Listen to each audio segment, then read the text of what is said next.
मैं शोएब गाजी और आप देख रहे हैं यूपी टुडे। अगर संघर्ष की बात करें तो जिस तरीके से पहाड़ होते हैं उसी तरह उस शख्सियत का संघर्ष है। और अगर किताबों की बात करें तो वर्ल्ड ऑफ गिनीज बुक में जिसका 2800 मर्तबा जेल जाने का इतिहास है, जो उत्तर प्रदेश की राजनीति का एक सबसे बड़ा चेहरा बनकर उभर रहे हैं, जो अखिलेश यादव और मुलायम सिंह यादव के बेहद करीबी।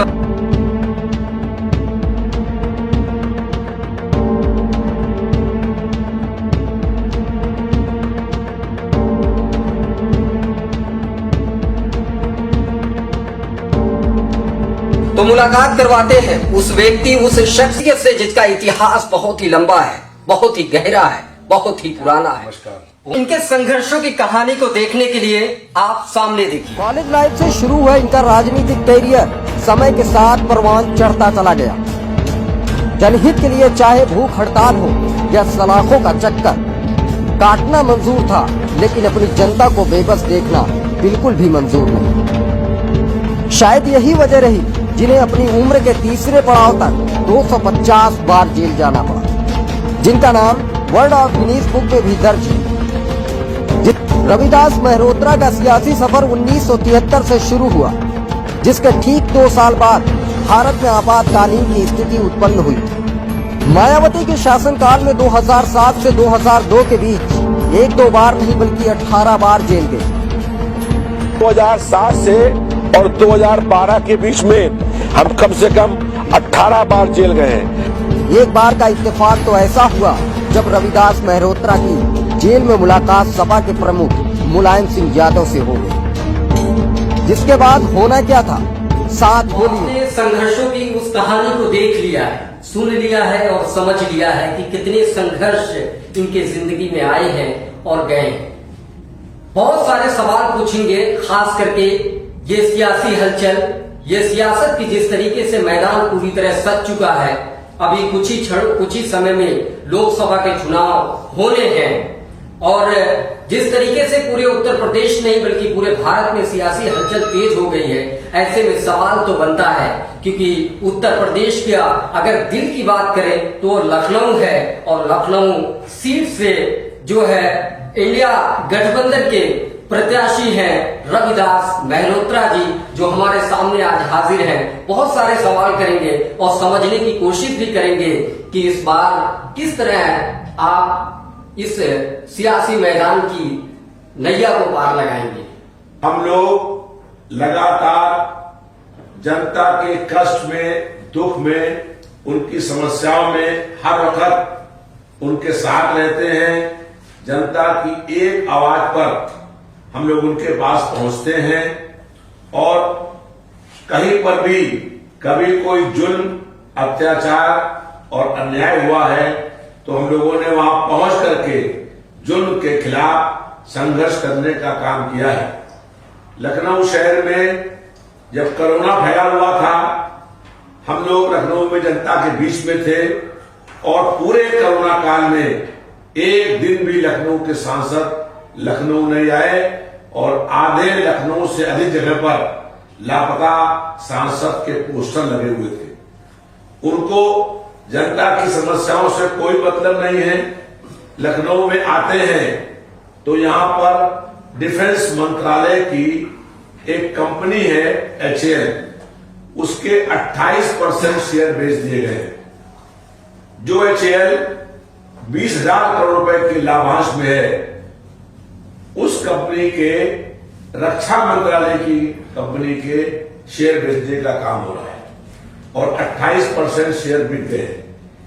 भाजपा ने 10 साल पहले जनता से जो वादे किए थे, किसी वादे को पूरा करने का काम नहीं किया है। कहा था कि हम महंगाई को कम करेंगे। महंगाई कम करना बहुत दूर की बात है। आज मूल्य वृद्धि से जनता परेशान है और भाजपा सरकार ने आटा, दाल, चावल, दूध, दही और पनीर पर भी टैक्स लगाने का काम किया है। और यहां तक कि जो बाजार में बिकता है गंगा जल, उस पर भी सरकार ने टैक्स लगाने का काम किया है।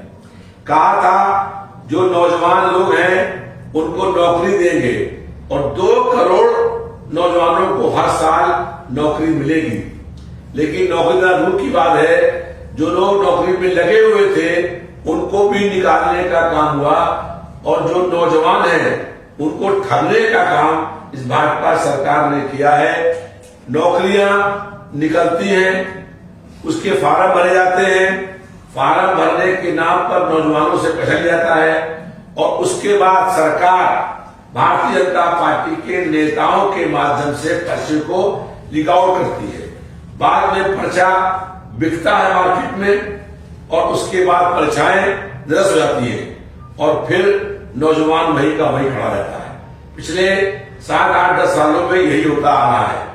कहा था देश नहीं बिकने देंगे, लाल किला बिक गया, LIC बिक गई, बैंक बिक गए, रेलवे बिक गई, एयरपोर्ट बिक गए, एयरलाइंस बिक गई, सब कुछ बिकने की तैयारी है और लखनऊ का HAL लगातार बिक रहा है। लखनऊ का NBRI का ऑफिस बिकने जा रहा है।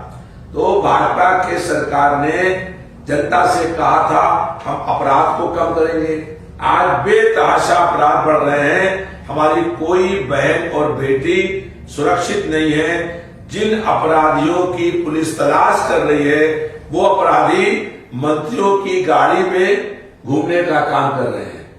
इसलिए जनता ने परिवर्तन करने का मन बना लिया है और जनता इस बार परिवर्तन करके दिखाएगी और देश में इंडिया की सरकार बनेगी।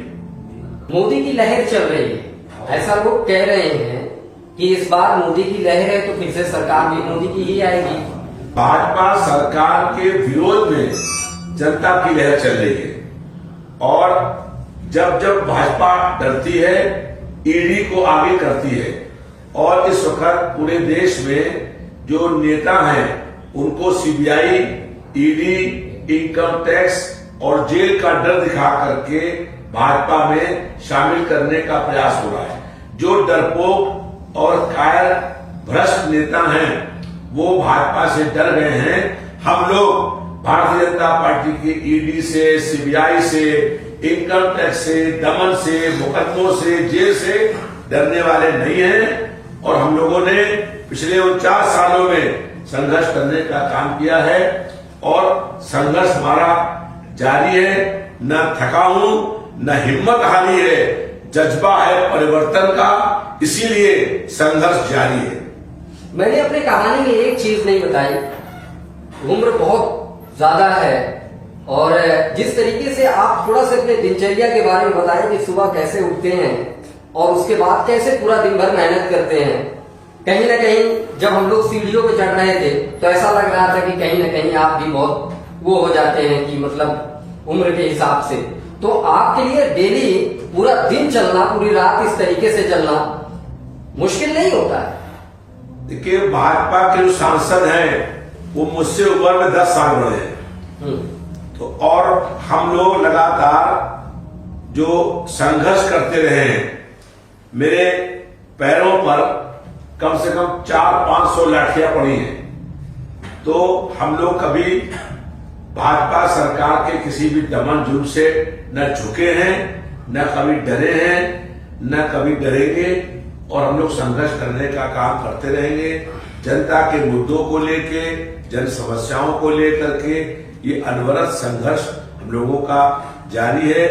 भाजपा से जनता का मोह भंग हो गया है और जनता जब परिवर्तन करने का मन बना लेती है तो फिर नेता कितना बड़ा हो, वो चुनाव में उनका अहंकार जनता दूर करने का काम करती है।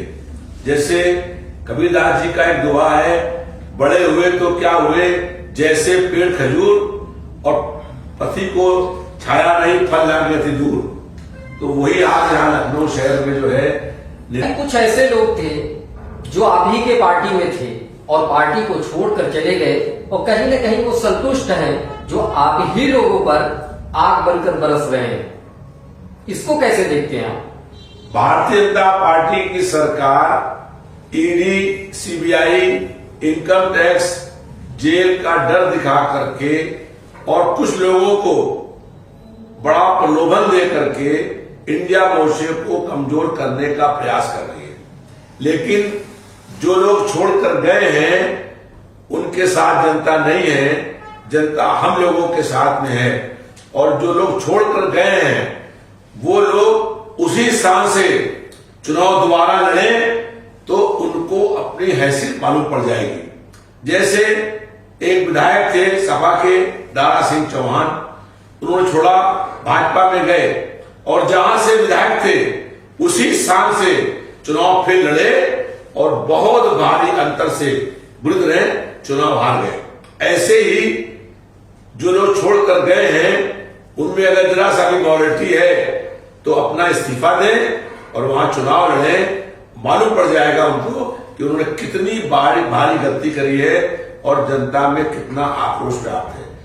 जो लोग डरपोक थे, जो लोग कायर थे और जो लोग पैसों पर अपना ईमान बेच देते हैं वो लोग भाग चले गए। अब समाजवादी पार्टी में जो संघर्ष करने वाले लोग हैं वो लोग रह गए हैं और हम लोग संघर्ष करेंगे, जनता हमारे साथ